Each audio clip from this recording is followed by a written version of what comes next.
All right, good morning. It looks like I am live. I'm just getting everything connected. Let me turn this down. Okay, cool. So good morning, everybody. Today, good morning, True Design. I want to talk about, well, first, I want to say that I miss you guys. It's been a few weeks, and my year got started kind of rocky. I was targeted at work, and long story short, like they started like reviewing the videotape and watching me and using any little excuse to write incident reports about me to submit them to management. And luckily, I ended up talking to HR about it, and they have different properties, so they moved me to a different location. So right now I'm at work.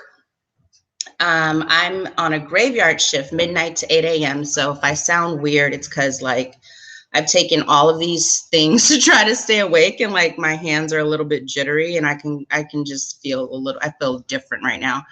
But everything's gonna come together. Everything's gonna be all right.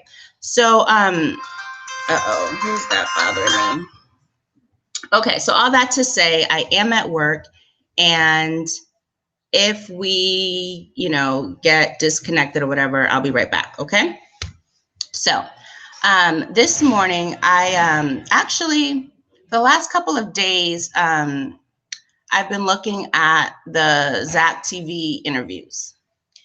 And I found out a few things that I want to share with you guys. And I want to share this with you because I think that we should all go back and look at these interviews, okay? I'm going to share the information with you, and you're going to see why. Now, I had to do two different browsers because the Chrome kept crashing. But we're going to start here. Okay, actually, let's go back and see what were we looking at. Okay, so most of what I'm going to talk about this morning is peas. This is peas in the Bulls t-shirt here, okay? Now, I went through the files, the images, and the narratives. I am going to drop the links. All I have to do is just copy and paste them, but the links are ready. And so the first time that I found peas mentioned was in Bree's statement. So I'm going to blow this up so we can all see it.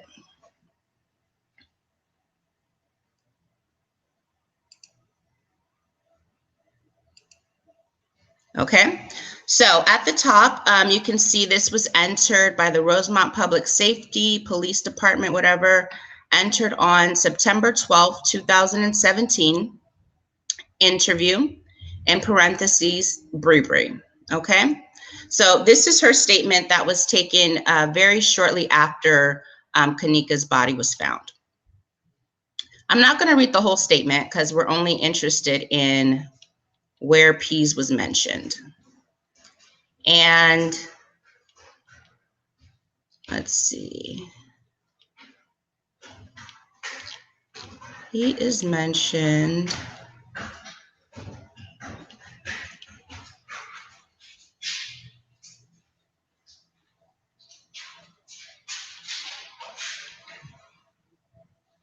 Okay. So the first time he's mentioned is right here in the middle of the page. And they're talking about the Facebook live video. And then Bree says, after the live video, Bree stated the following people showed up at the hotel party. Peas in parentheses, okay? So the very first person that she mentioned that showed up after the live video was Peas, okay? Now, his Facebook name is John Doe. There's another person here that's blacked out, later identified as, and this is his nickname, and then 4 or 5 females showed up with them, okay? And then this is them identifying the females. So Bree was the first one to mention peas right here. And that, again, was on September the 12th, okay? Now, we're going to our next document.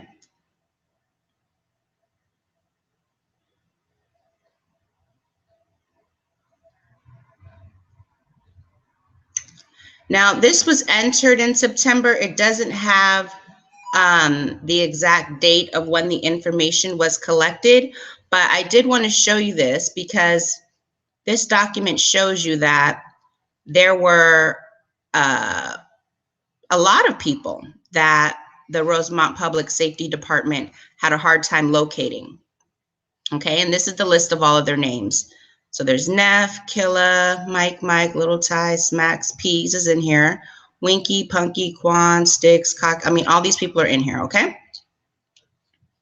So it's not just Peas that they were looking for interviews. It was him and a lot of other people, and he's right here in the middle.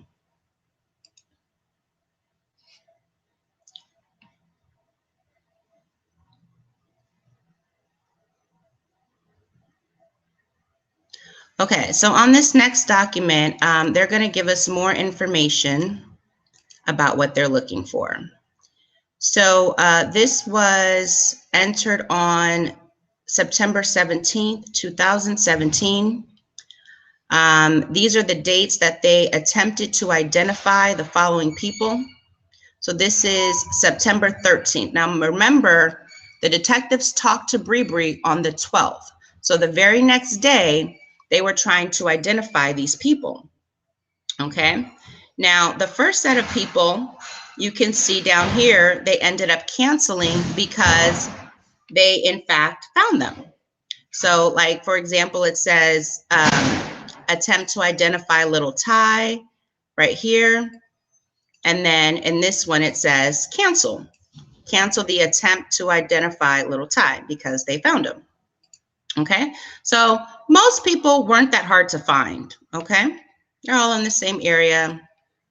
They know each other. It wasn't that hard to find.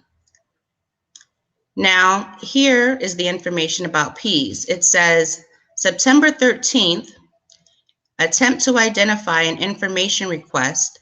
Bulletin was sent seeking any information on the names of Smacks, Peas, and possible first name Patrick, Wonky, Quan, Pucky, other people, okay? Information also included that these guys are brothers, okay? All right, now, this is the first time that we're gonna see this part right here, where it says, advised of special attention to Chicago PD districts 10 and 11. So none of the other requests or the attempt to identify had any special attention to the Chicago police districts, okay? But this group of people did. This group of people had, quote, special attention to the Chicago Police Department. The other people that they were attempting to identify did not. Okay, now this is 2 days later. This is September 15th, 2017. They've talked to Bree on the 12th. They attempted to identify him 2 days later on the 13th. Now we're 2 days later on the 15th. Okay, this says an attempt to identify and locate. Bulletin sent seeking to identify and locate the subject Peas with Facebook account name of John Doe. Has since been deactivated. An alleged first name of blank, which I think they would probably put Patrick. Included is the number detectives previously used to contact the subject. So they had talked to him. Also included was that the individual may be from the area of Western Avenue in Chicago and a vice lord or associate. Advised of special attention to Chicago PD districts 10, 11, 12, and 15. Now remember, before up here, they just advised 10 and 11. Now they've added some more districts. So they're really looking for this guy, okay? More than, at this point on the 15th, they're looking for Peas more than they're looking for anybody else on their wanted list at this time, okay? The other ones were done on the 13th. There was more people, but by the time we get to the 15th, it seems like they're only looking for Peas. Okay, under here it says, This bulletin regarding Pease and included pictures were sent to CPIC, which is the Crime Prevention and Information Center, via email. Requested was attempt facial recognition through mugshots and Secretary of State databases. Pease identified through sources previously interviewed as blank with this date of birth. Okay, and we just read that Pease was identified through the interview with Bree. Okay, so now let's go to the 25th. This is 10 days after their last entry. It says information on individuals identified by nickname was sent. Attempt to identify and locate additional individuals included. See the scanned documents. All right. So this right here tells you that Pease, this guy, in the Bulls t-shirt, of all the people in the party, he was the main one not cooperating. And we see that the police had contacted him, and shortly after, he tried to get Ghost and delete his Facebook.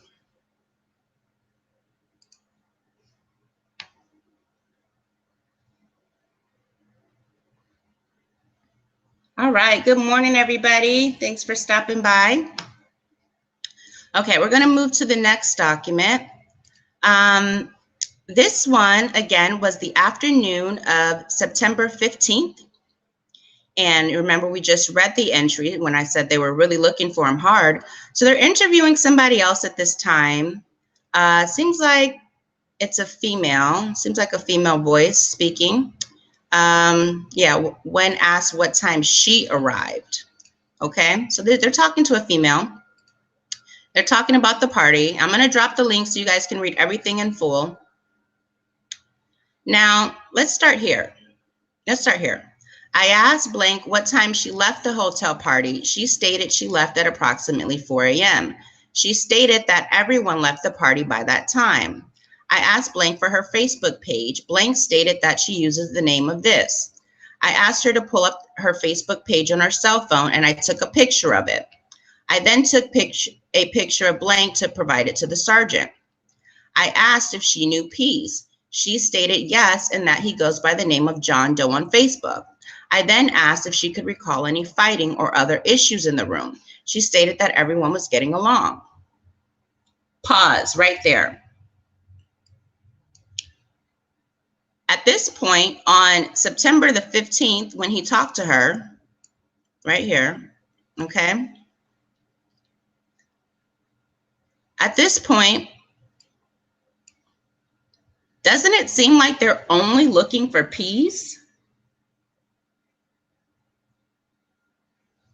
They're interviewing this girl at the party, and they're only asking about him in the middle of her questioning. Okay? So, suspicious, all of this, right? For him to get on Zach's interview, all smiley, smiley, that was my friend, et cetera, et cetera. And, you know, I'm going to keep asking the same question. Why is all this happening if it was just an accident? Okay, here we're going to get into the actual bulletin that was sent. Remember the last document it said, or a previous document said that there was a bulletin attached with the picture. So this is it. This is his, you see it in the red, attempt to identify and locate. Death investigation.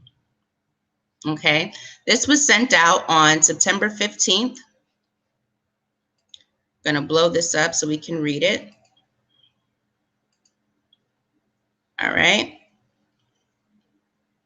Now it says, our department is seeking to identify the above pictured subject in reference to a death investigation that occurred at the Crown Plaza in Rosemont. According to contacts, the subject goes by the name Pease, pronounced Pease, and his first name may be Patrick. His Facebook account has since been deactivated, but he used the name John Doe. Now, this is important. Detectives originally made contact with the subject using the number, but have been unable to reach him since. Okay, so he's aware that the detectives want to talk to him. They've talked to all his friends, everybody at the party, and for some reason, Pease doesn't have much to say, even though we can look at the Zacktv interview and he seemed very chatty, very talkative, and seemed like, you know, everything was on the up and up. Are you guys hearing me okay? It looks like I'm buffering. I don't know if, is everything okay? Okay. So then, you know, he put that he sent it to Chicago police districts. Okay. So this is their bulletin with his pictures.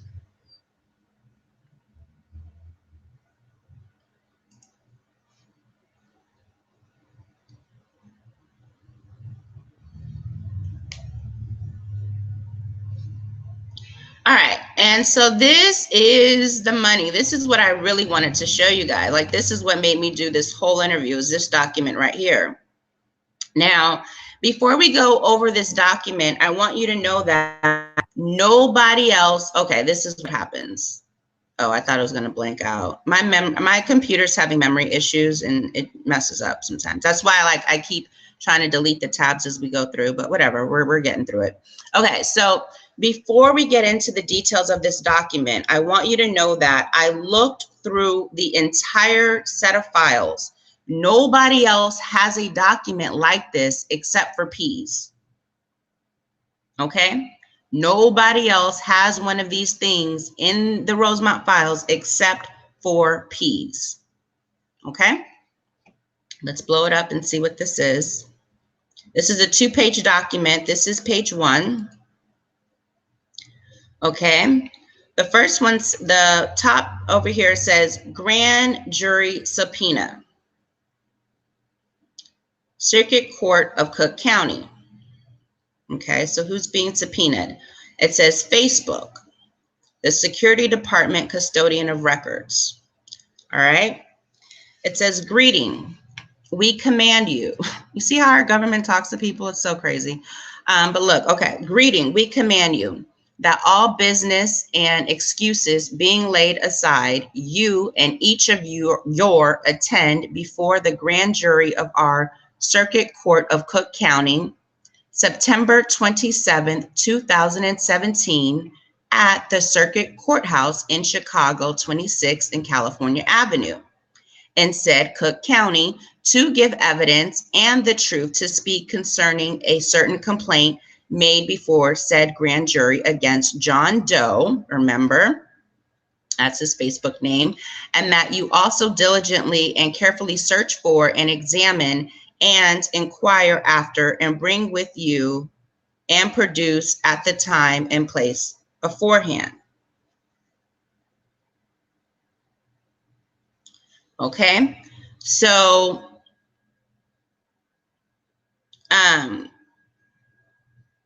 hold on, I'm looking at the chat. I don't know why it looks like it keeps going out.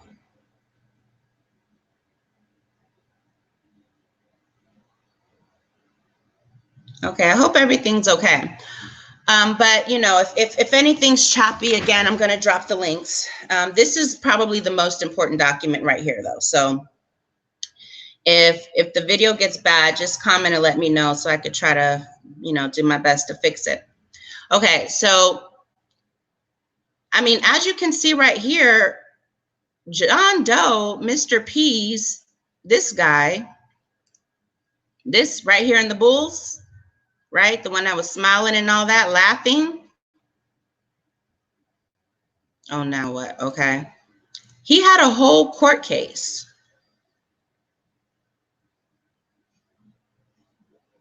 John Doe, Facebook guy. No, I don't want to show me my document.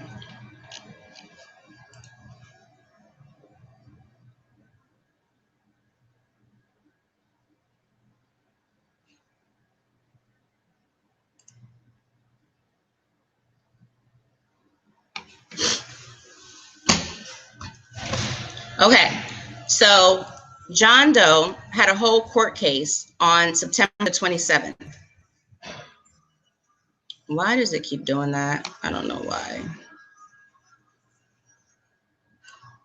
All I want to do is make it a little bigger so you could see it. Hang in there, you guys. Hang in there, hang in there, hang in there. Yeah, I get what you're saying. Yeah, that's my question. Like, why would he talk to Zach, but not the police? And also, of all the people at the party, how did Zach know to talk to him? That's what I want to know. Was Zach trying to tell us something? How did Zach know that he was likely most wanted? Okay, I'm going to finish this before my computer completely shuts down. Okay, but Peace had a whole court case on September 27th that they asked Facebook to attend and present their information from the Facebook page. The items needed were any and all account information and activity posted to the Facebook page from September 9th between these hours and these hours, the contents, okay? They wanted everything: messages, incoming, outgoing, video chats, incoming, outgoing, pictures, videos, everything, okay? Now, this is the grand jury, these people's names. Now let's go to page 2.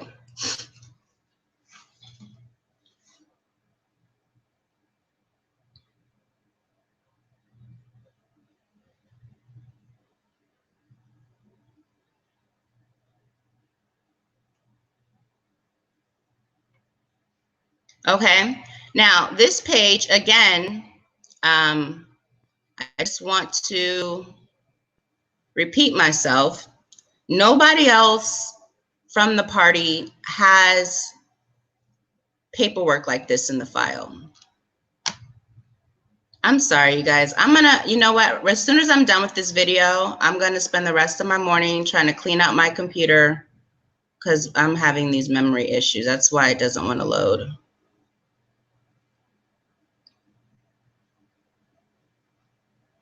Okay. Oh, good. It's good to know I'm not the only one having trouble because I don't know. Okay. So again, I do need to try to blow this up though, because you need to see this. Okay. So this says felony minute sheet form 101. All right. So let's just stay right there for a second. Now, I tried to call Rosemont and ask them what is a felony minute sheet form 101, but they gave me the business. They asked me so many fucking questions. I just hung up the phone in their face because I was like, I just asked a simple fucking question, you know? But I looked it up online. It's very easy to do. There's a lot of these online. You can actually find the blank form online, and there's a few that have been filled out that are online. And so we're going to look at one of these felony minute sheets, and it's going to be, let me see, maybe the other one will open. It's going to be clear to you what these things are.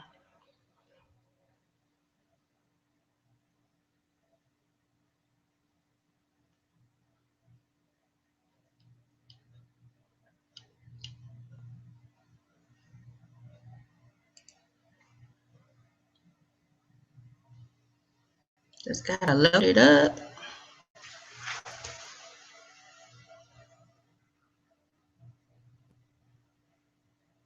Okay, so this is just a random felony minute sheet form 101 that I found from Cook County Sheriff's Police Office.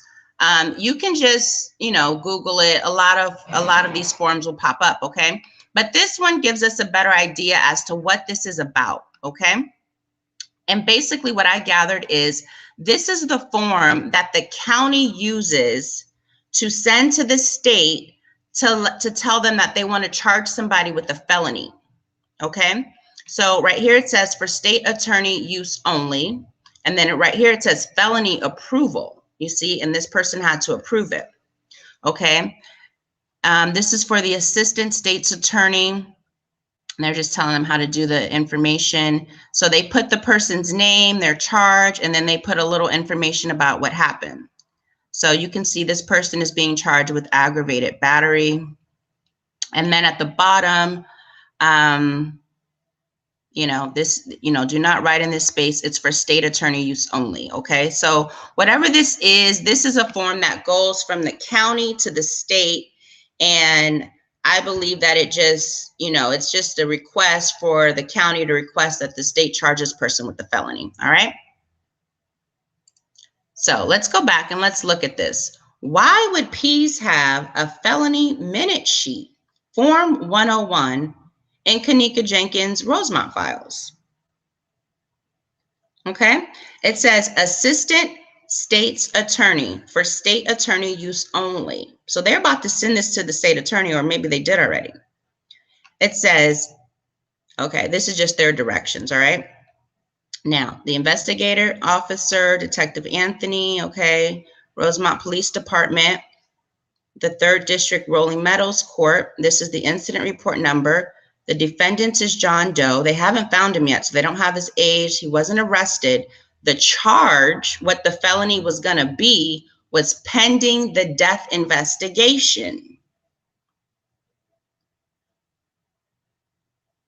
Interesting, right? So are they saying that John Doe was about to be charged with a felony pending the death investigation? That's what this document looks like. And I believe that's why he wasn't trying to talk to detectives. Okay?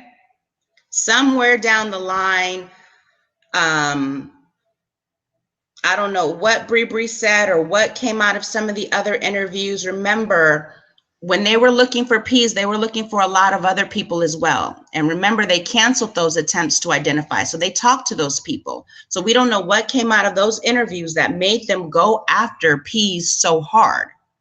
But I'm telling you, nobody else has a felony minute sheet in this file except for him. Nobody, even the people with the fake credit cards, they don't even have this in the file. Anything about the state attorney, blah, blah, blah, blah, blah, a subpoena and a jury and everything, a whole court date, September 27th. Okay. But he did. The one smiling, laughing and all that. He was about to be charged with the felony pending the death investigation of Kenneka Jenkins. All right. So the date of the offense was September 9th at 12:46 a.m. I don't know how much I believe this. They might have gotten the date wrong, and maybe this should have been the 10th, and this is when they found her, or maybe they had different information, and this is when the incident actually did happen. Okay.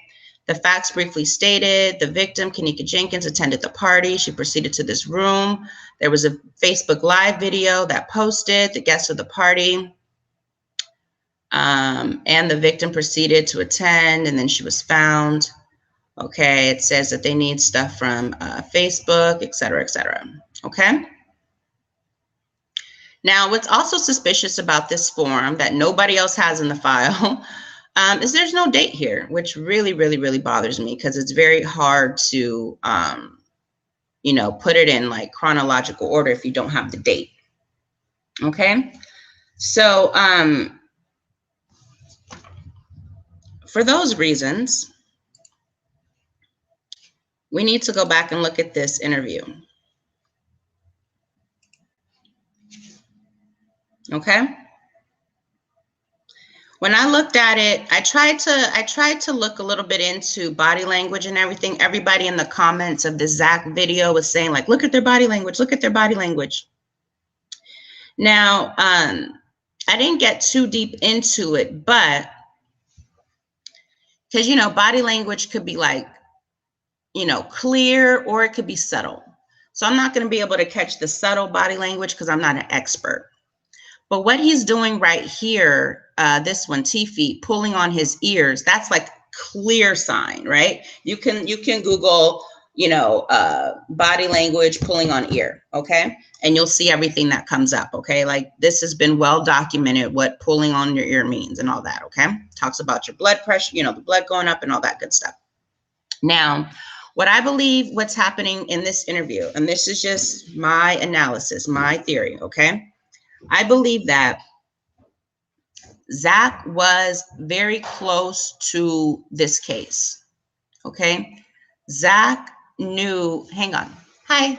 Do I have a box down here? Yeah. Sure.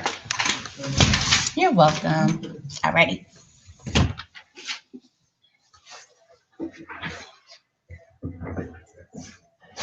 Okay, sorry about that. Okay, so where were we? Okay, so I do believe that Zach was close to this case, okay? He was on it as his, he's the reporter, okay? Zach probably knew more than the investigators because he was so close to what was going on. Now, Zach could have interviewed family members, cousins, friends, all that, because they were also at the party. There were so many people at the party. You got to think, why did Zach interview Pease and Tiffy and put Pease front and center? Did Zach know way back in the beginning that Pease was front and center?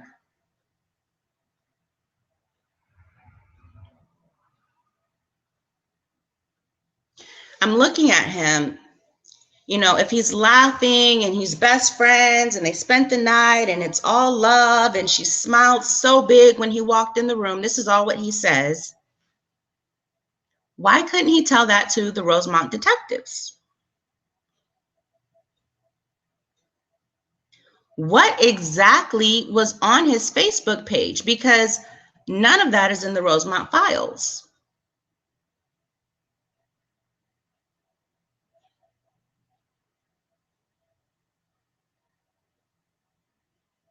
Okay, so when you look at this, I'm gonna wrap it up. When you look at this, right?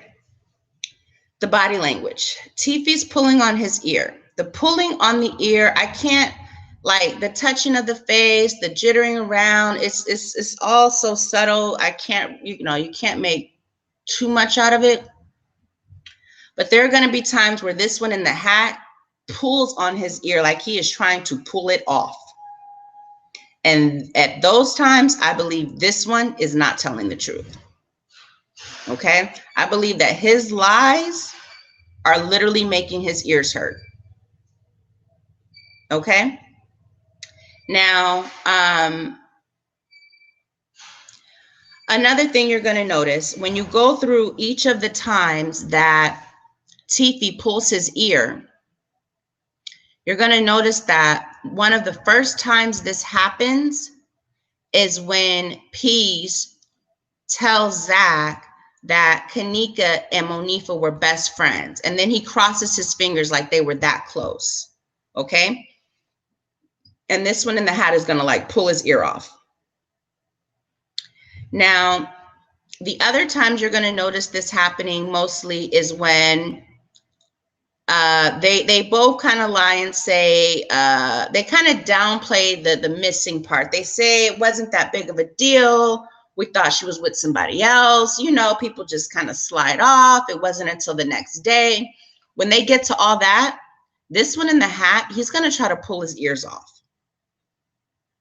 Okay? The Bulls t-shirt. He knows the target is on him. He's a little bit more calculated. He's got a little bit more mature energy, but he is acting.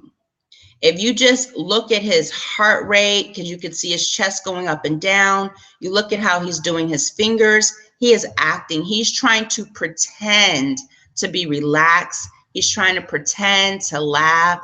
He's trying to pretend that he's having a casual conversation.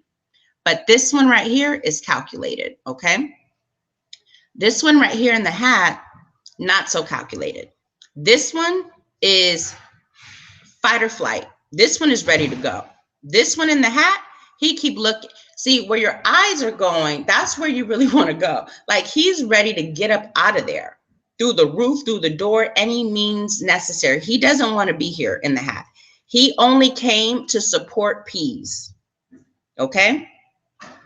At this time during the interview, I think everybody in the room knew that the target was on Pease. Okay. This one, Tiffy, he came to support his little friend. All right. So with all that said, I'm going to see if you guys have any questions, and then we can all go back and look at these interviews and see like if we see anything different than what we've seen the first time. I, of course, watched it several times already. I've seen other people, analyze it, but I just want us all to look with the lens of this man was wanted, the bull shirt. He had a whole court date. He was about to get a felony behind this shit. Okay. And let's look at it again through those eyes and see if we see anything different. Okay. Let's see. Okay. So I'm going to just see if you guys have any questions or anything. And if not, then we'll check out and I'll come back. So good morning, everybody. I know it's super early. So tomorrow is my last graveyard shift, 12 to 8, and then I'll be back on my regular night shift. This shit is painful to the body. Like, oh, it's torture.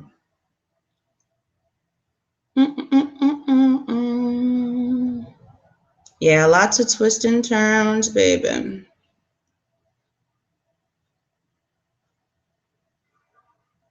Yeah, a lot of this doesn't add up.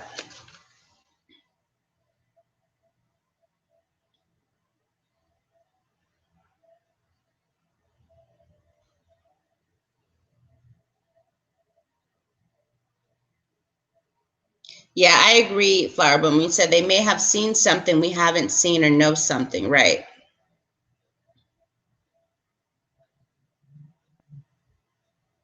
Yeah, definitely. I mean, that form is serious. It's going to the state attorney.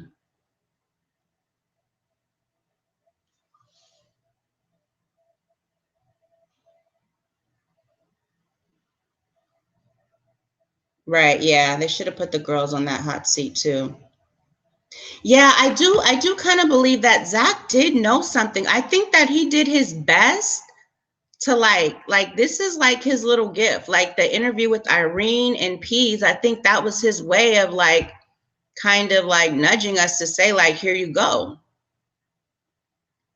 He could have interviewed more people after or whatever. He also interviewed Jedediah. Interesting, right? Like he wasn't just interviewing everybody. He wasn't just putting anything on his channel, you know?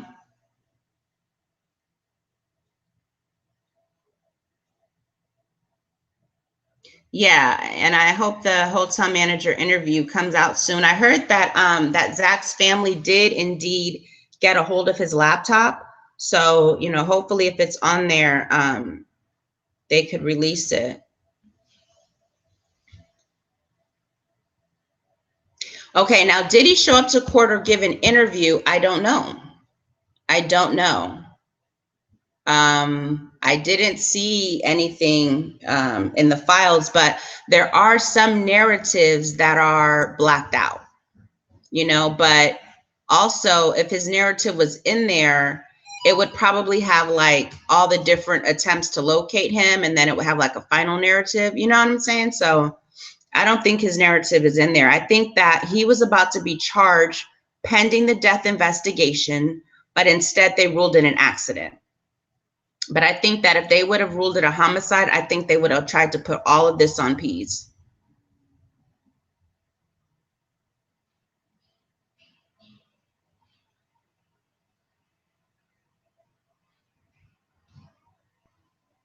Yeah, I think the police stopped the investigation towards him because I think they decided that it was going to be that they were just going to cover it up and do an accident instead.